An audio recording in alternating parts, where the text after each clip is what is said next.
other rice varieties, and already products have been tested. So what we did is that in this particular process, in addition to deploying markers specific for the gene for foreground selection, for example, K46-1, we also deployed markers for background selection, about 85 SSR markers. And we also deployed another round of selection called as recombinant selection to quickly identify plants which have least proportion of the donor parent chromosomes or donor genome. And we did back process only to 2 generations. We didn't waste our time by carrying out additional back cross generations. And we now have the products ready, which are showing excellent tolerance. For example, this is the way improved Samba Masuri grows. We have a sick plot or a low soil P plot, which has 0 to 2 ppm of soil phosphorus, available soil phosphorus at any time of the year. This has been maintained without application of any phosphatic fertilizers for the last 20 years. So varieties like Swarna, which have got low soil phosphorus tolerance, can survive under low such soils. Improved Samba Masuri with PUP1 is also growing very luxuriously.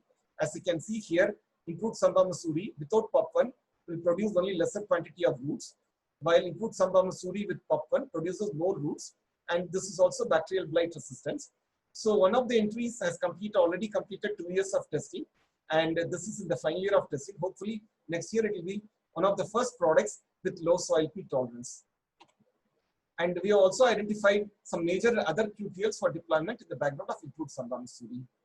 So as far as salinity tolerance is concerned, we have a major QTL called Saltol, which was identified and then cloned and then characterized from Indian landrace called Pokali, and also from another rice variety called FL478. This gives excellent tolerance under seedling stage, even up to 120 millimolar salt concentration. It will help in putting better root system and then help in tolerating salinity. One of our improved Samba Masuri entries, even though we know that it has only seedling stage salinity tolerance, with this entry with the improved Samba Masuri with Saltol, when we nominated it for AVT-NAL coastal salinity trials, it out-yielded not only improved Samba Masuri, one of the best tolerant checks called CSR27, it out-yielded it by more than 5% and then 25%. Now it has entered the final year of testing. So this is another major development wherein we are trying to mitigate or trying to minimize the effect of climate change by developing varieties with low soil phosphorus tolerance and also salinity tolerance. And these are the lines wherein we consciously selected lines which are better in terms of number of grains per panicle as compared to improved Samba Masuri. And we also select plants with better plant type. So this has already been demonstrated by several groups at ENAU. For example, this is one of the popular variety called ADT43 with fine grain type. Very clearly, ADT43 is highly susceptible to salinity, both at seedling and then also maturity. ADT43 with Saltol is showing very good level of resistance, which means that Saltol may not only work for seedling stage salinity tolerance, but with proper genetic background, it also can confer some level of tolerance to reproductive stage salinity also. So what additionally we are doing with respect to Samba Masuri through a project sponsored by CSIR called CSIR FTT project, we have added a submergence tolerance through a gene called as Sub1, and also 2 drought tolerance QTL called 2QDTY 2.1 and then 3.1. They are already there in one of our rice varieties, the background of Samba Masuri. It's a very high yielding version of Samba Masuri with little bit problem in the grain type. So this we are crossed with improved Samba Masuri. Presently we are at F4 and then BC1 F2 generation, and then preliminary results of screening for drought tolerance and then submergence tolerance have been very encouraging. So this we are one side we have a version of Samba Masuri, improved Samba Masuri called improved Samba Masuri Plus, which has bacterial blight resistance and then blast resistance. Other side we have DRR than 50, which already has submergence tolerance and then drought tolerance. By crossing and also backcross breeding, we are trying to combine all these 5 traits into the background of improved Samba Masuri.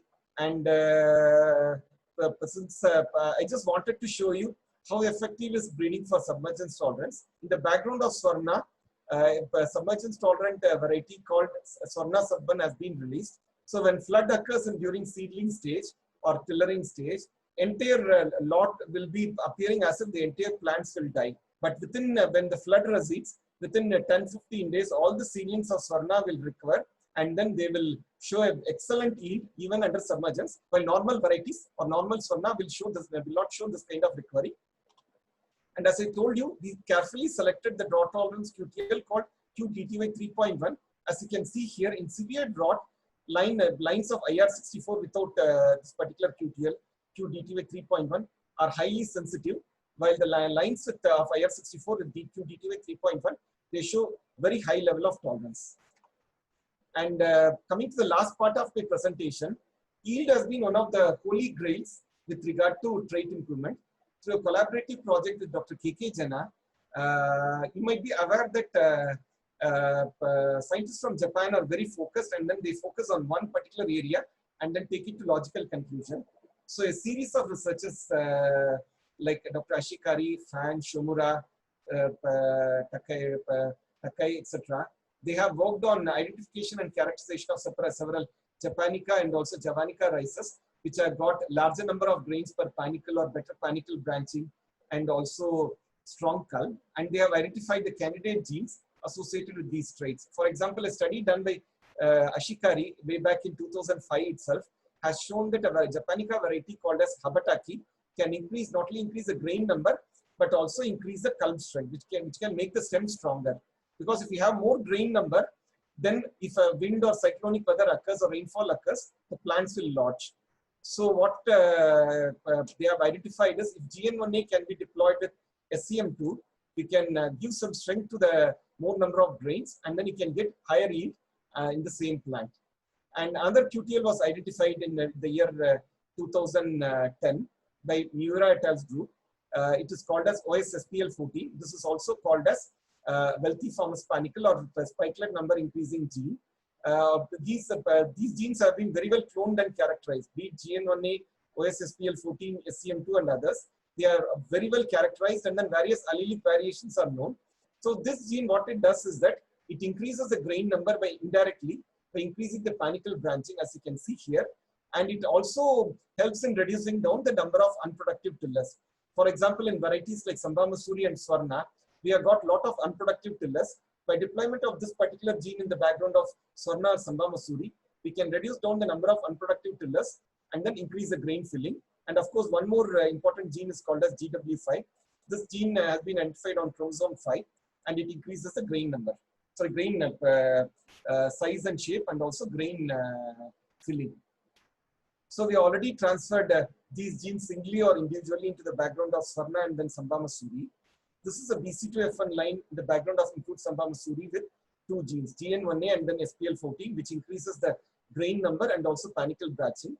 As you can see here, as compared to improved Samba Masuri, there is significant increase in grain number without any manipulation through either genome editing or through some other tools, just through marker-rested breeding. And already one of the products with increased grain number, it has completed 1 year of testing. And you can see here clearly the presence of both GN1A and SPL14 as compared to improved Samba Masuri. The improved breeding lines have got more number of grains per panicle and also better panicle branching. And one of the lines, this thing called RP6354, it has topped the trials in zone 7 of the All India Coordinated Rice Improvement Program. This thing, it's what is interesting to see here is it's not only the number of grains per panicle has increased, but the culm strength has also increased in this particular entry. So what I would say is that in addition to deploying other tools like genomics and also genetic engineering, whatever allelic variation available in nature, we should also try to exploit. And this is one typical example. So let me finish the scientific part of my presentation, wherein I have shown you some glimpses how molecular breeding can add value to existing varieties and also will be helpful to develop new varieties with multiple traits using the already available genetic variation. If experts in transgenic breeding or genetic engineering can transfer additional traits like stem borer tolerance or sheep blight tolerance and then give access to molecular breeders, we can combine those novel traits along with existing traits and then develop superior products. For example, one of my colleague, Dr. Balachandran, he has developed a version of improved Samba Masuri, which has sheep blight tolerance and also stem borer tolerance, wherein one set we are transferring some set of genes through molecular breeding or through marker-stud breeding, other set through transgenic breeding, and this is going to be the future of rice breeding. So before I conclude, I would just like to highlight one important thing. The development of improved Samba Masuri has been possible because two institutes. One is a basic research institute called as CSCR CCMB, which has cutting edge tools and techniques.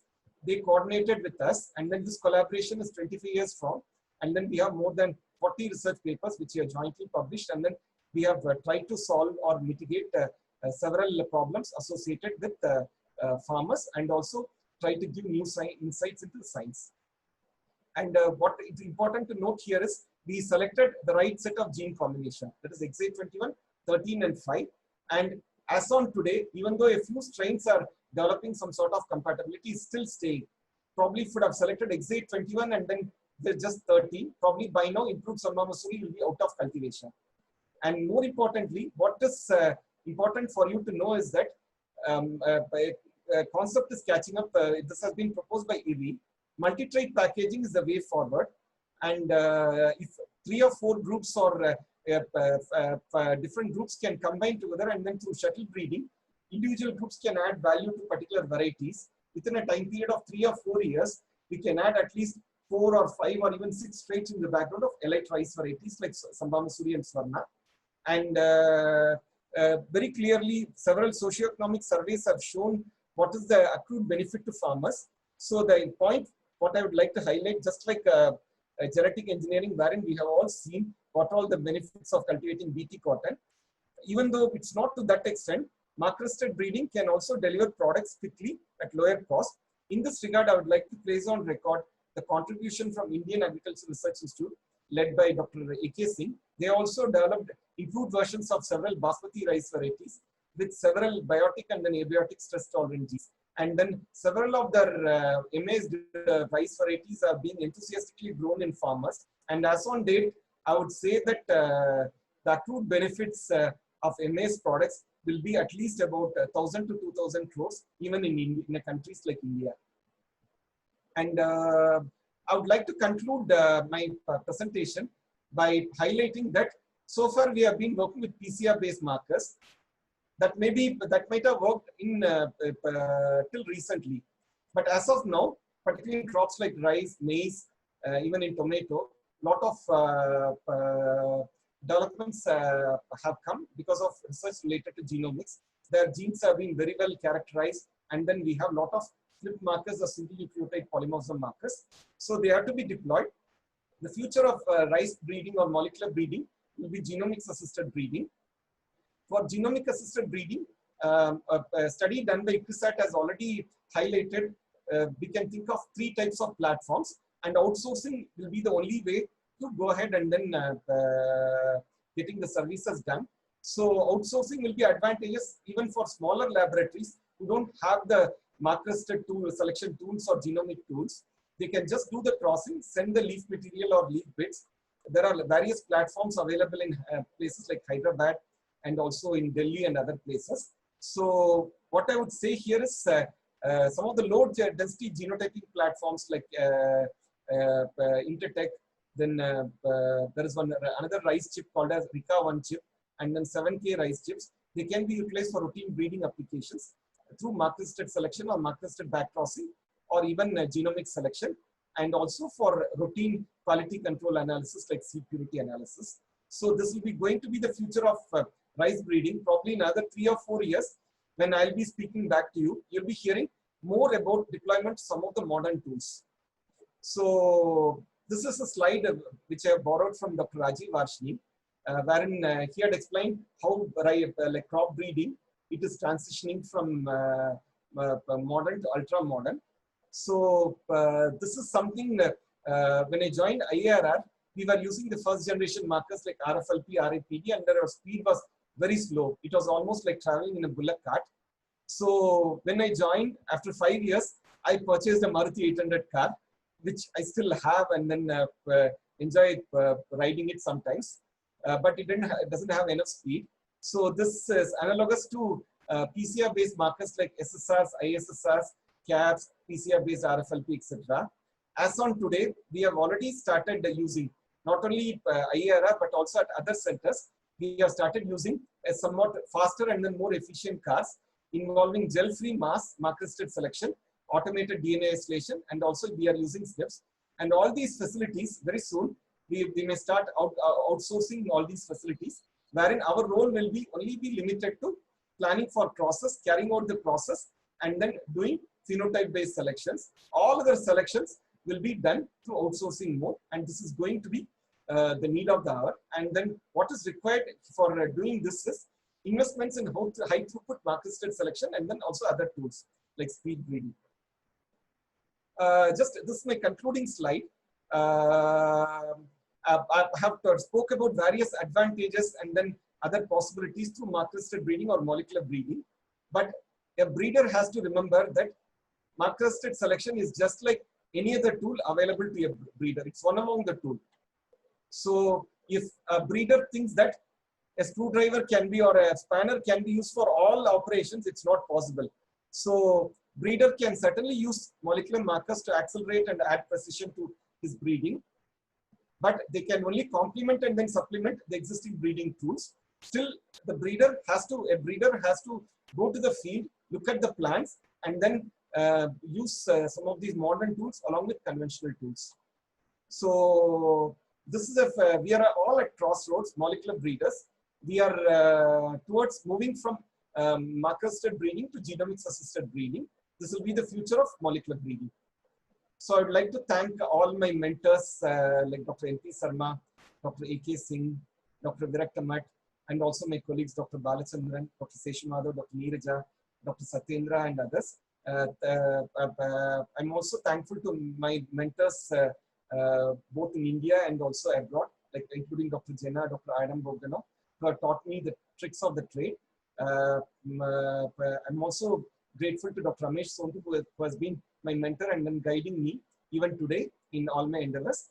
And my colleagues from CCMB also deserve a lot of praise. And a special thanks to my students and also scientific colleagues from IARR.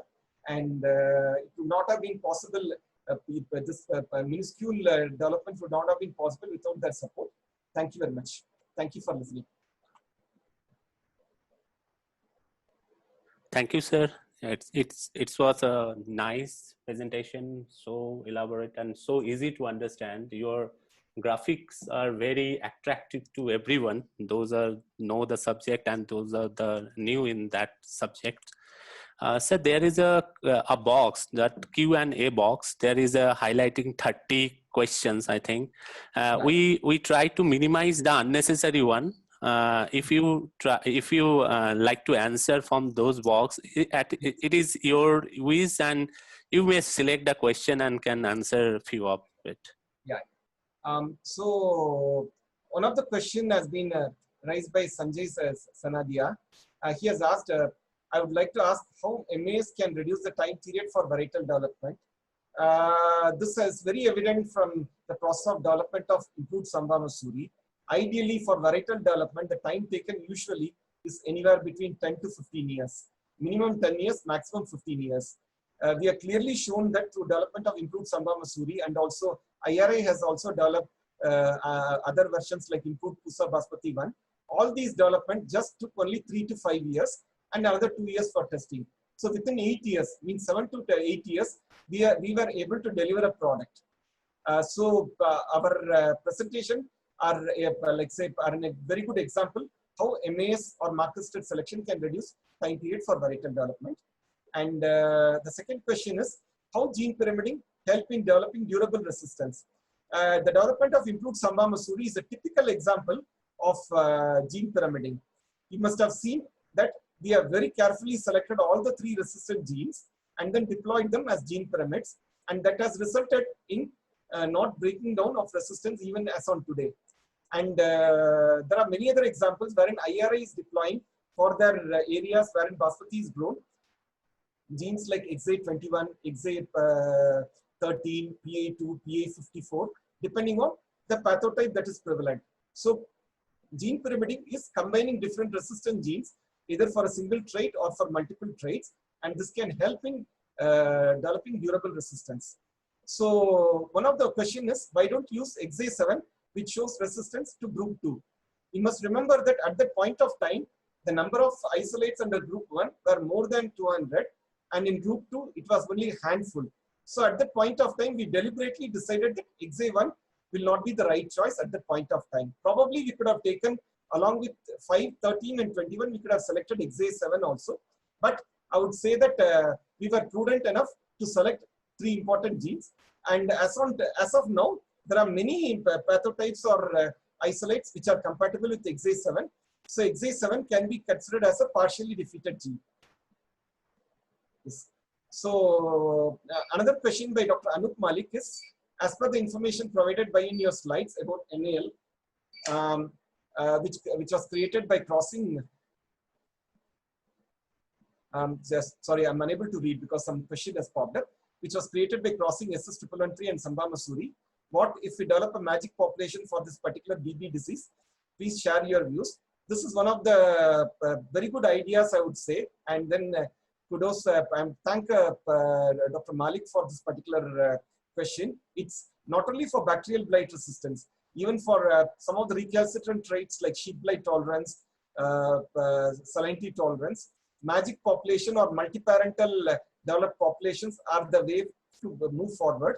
And as far as bacterial blight resistance is concerned, definitely, like say, when you develop a magic population, 1 or 2 resistant sources could be the contributing parents, but it may not be worthwhile to spend money and resources just to develop a magic population for bacterial blight resistance.